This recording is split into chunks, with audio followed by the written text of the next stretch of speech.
Hello everyone, and welcome to another horrific unboxing. Look, I haven't done one of these for ages, and then I'm doing like 2 in a row. But this, when I was doing the critter stream, I got a knock on the door, so this has arrived, and a busy weekend coming up, so let's get it checked out now. Really excited about this one. Let's go. Aha! Yoink. So here we go. Mistress of Darkness, Stories of the Macabre, Volume 1. So this is another publication from HORRORific Publishing and Dale Gibson's debut novel. So we've been quiet about this, but Dale and I have obviously been working on putting this together for a wee bit of time, back and forth, getting not just the stories ready, but trying to get the look and feel of this. What I didn't want was a clone of Horrific Tales. So this had to be something different. It had to have Dale's voice in it. If that makes sense. With Horrific Tales, obviously that's the publishing voice, that's the anthology voice, but this is Dale's work. I had to be sure that that's what was going to happen. You know, I didn't want to be one of these editors. You hear it so often, you know, the takeover, the completely rewrite stuff and change it, and that's not what I wanted to do. Right. So first of all, cover. I'm really happy the way this has turned out. It's always a bit nervous when you hit send. You know, you send it out there, and yeah, you get your proof copy and stuff, but they actually get the one as is. And what really made me want to do this unboxing as soon as possible was I saw Phil Herman, one of Dale's friends, and he runs independent horror movie group and creates films, and he had a picture of it, you know, had bought it, and I'm like, bloody hell, that actually, even in the photograph, that looks good. But yeah, what can I say? It's really got the sort of the theme and the vibe. Wanted it simple, didn't want to overcomplicate it, and I wanted it different. Also, it's a different size, so this is the 6x9 size, where Horrific Tales are the 5x8. So I went with that as well. I looked at the options for that too, and I was thinking to myself that I want it to be. Do I want all the horrific publishing books to be the same? And then think to myself, no, I want each author, and there are talks. More information will come, obviously, but there are talks to bring more authors on board to horrific publishing, which is fantastic. Like, we're not even 6 months out of the gate yet. And here we are, 3 publications down the road. That is fantastic. I'm so happy. I'm so happy Dale has trusted me with their work, because that's something else as well. When you've got somebody trusting you to help get their vision out there. As I say, I went with we looked at a few things, and just simple the trees. With the front, obviously, I want to see the title, but I wanted Dale's name to look as if it's coming out of the shadows. So we're playing about with fonts and shadow, various effects to get that going. I would love to have the setup. I think this would look amazing if it was embossed, like an embossed cover and 3D. I just think that would look great. But yeah, just even looking on it here, and you can see it's just really happy with this the way it's turned out. Just the contrast between the two. And yep, in the back, obviously, you've got the premise. Just simple, not overcomplicating things. That's another thing I've played with, blending in the logo rather than sticking out. So I might go back to Horrific Tales and look at that. I like this idea as well, that the Horrific Publishing logo isn't like a sticking out. I know it's got its own color scheme, but just make it part of the, you know, it's just a publisher at the end of the day. It's just a mechanism to get the book out there. The important thing is obviously the artwork. And as you know, those of you who's been following, see the way I like to do things. I don't like your standard just block text. We're creating a piece of art at the end of the day. That's what we're doing here. So I want everything to have its own themes and vibes and have its own look. I don't want, that was even choosing the font, choosing the spacing, the layout, using, I wanted the theme from the inside matching the front, so I didn't want it to be jarring. I wanted it to flow through, have its own vibe, and then when it comes to volume 2, it won't be this image, it'll be a different image, but the same process of having it blend with the front through the backs of the story. So yes, it's a collection of short stories. They're similar themes, but I want to collect. This is a collection. It's part of the one piece. It's not just things thrown in there for the sake of it, and not just hobbled together. And I hope that readers, when they pick it up, don't get that. They understand that there's linked themes throughout the stories. It's not one story. I mean, they're separate stories, but they're linked themes. You know this is a collection. When we get to volume 2, it will be a collection, and it'll have its own flavor and vibe, and the stories chosen for that will do the same thing. So that's what we're going for here. Yeah, even this is always a thing I like to get. People don't do this anymore. Is do interesting spines. When you think about these on the bookshelf, I've seen so many people just do straight black and they keep it, and they're missing an opportunity. This is what makes people reach for the book. So that was also another thing as well. Same as what I try to do with Horrific Tales segment, and yeah, it's really coming on great. And God, just under 2 weeks, and the submissions closed for volume 3.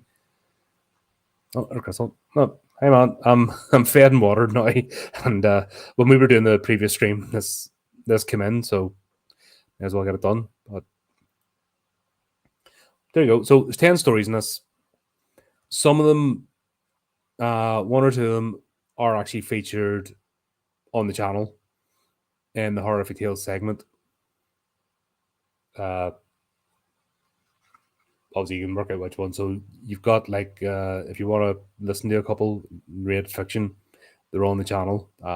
Dale has her own playlist. So if you actually go on the channel and look up Dale Gibson, author Dale Gibson, on the playlists, you'll see everything that's been featured, or she's been featured in, or taken part in. And I have to say, Dale's a fantastic friend. She has been with the channel a long time. Like, after the first year or something, she come on. She's another one of the stories for the narrated fiction segment, Horrific Tales. That's what this, that whole thing was born out of. And just been with the show ever since. And obviously we did the interviews because, like, the interview authors got involved with the channel. And yeah, then she became a co-host and is part of the channel now. She has been a fantastic help to me in the background with a lot of things, especially editing, things that publishers is looking for, communicating with authors, all the sort of background stuff that you don't see doing this, but is really important. And just helping her get the book out so you can enjoy it. It's a great honor to do that. And yeah, I'm really happy the way this has turned out. It's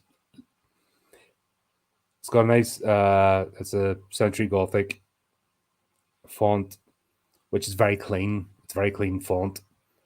It's not sterile or sanitized. And once again, just the flow. That's something I look at, not just from an editing perspective. You can get the mechanics of a story down. And it can be correct if use the term right, but it doesn't make a piece of art. So I'm looking at how the stories flow, even like silly thing like making sure the sentence starts on a new page rather than carrying across, and making sure all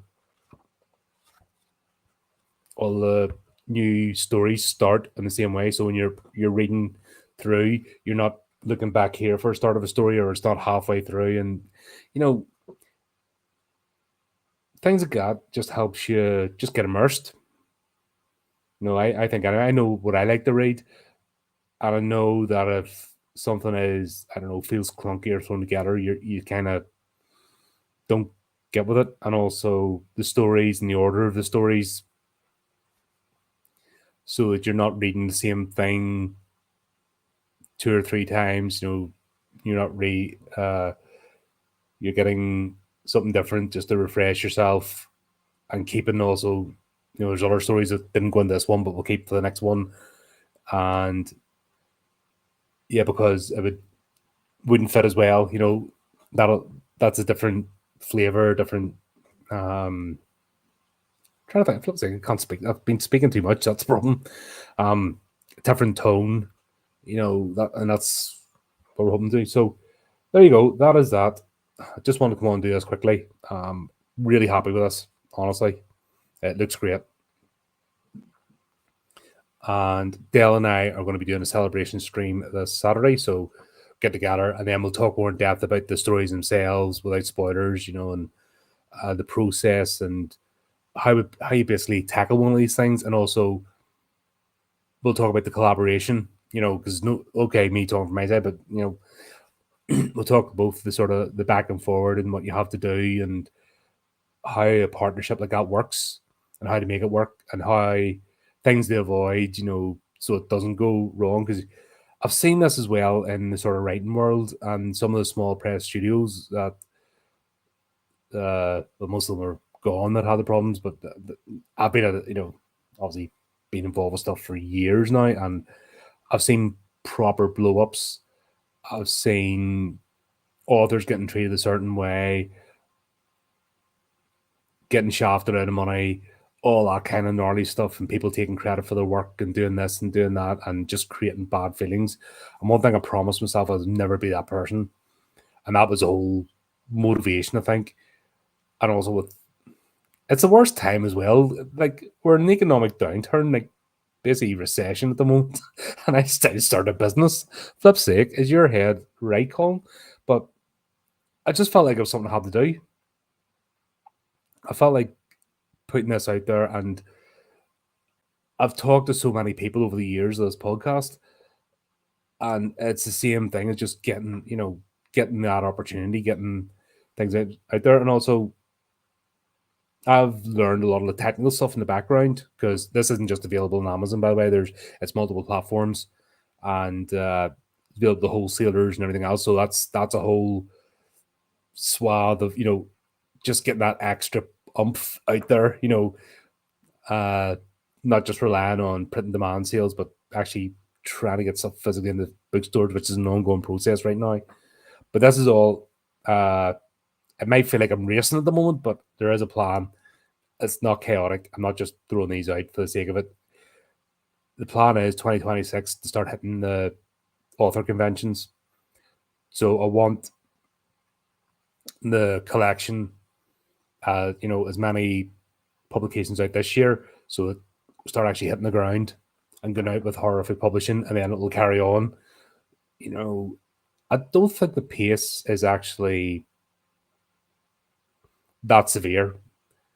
Like, I don't feel harassed or rushed doing these. I've got time to actually look at the stuff and talk things over, and if there's something needs change, have the discussion, etc. So I don't feel like this isn't in control of me. I'm going on nice, and I'm really pleased with the pace, how much the way things are going. But the plan is to have a full table for 2026, and then start going out the actual conventions. But there you go. That's up. I'll end that here. I'll just babbling now. But yeah, really happy. Links are in the description. That the UK, New Zealand, Australia, USA links. If you want to check it out. Not going to be the last you hear this. This is just the beginning as well. Dale has a few things down the pipeline you've probably known, which we'll talk about on Saturday. And this part of Horrorific Publishing, if I'm able to help out and we're able to get things moving, then so be it. More than happy. But there you go. Go check it out.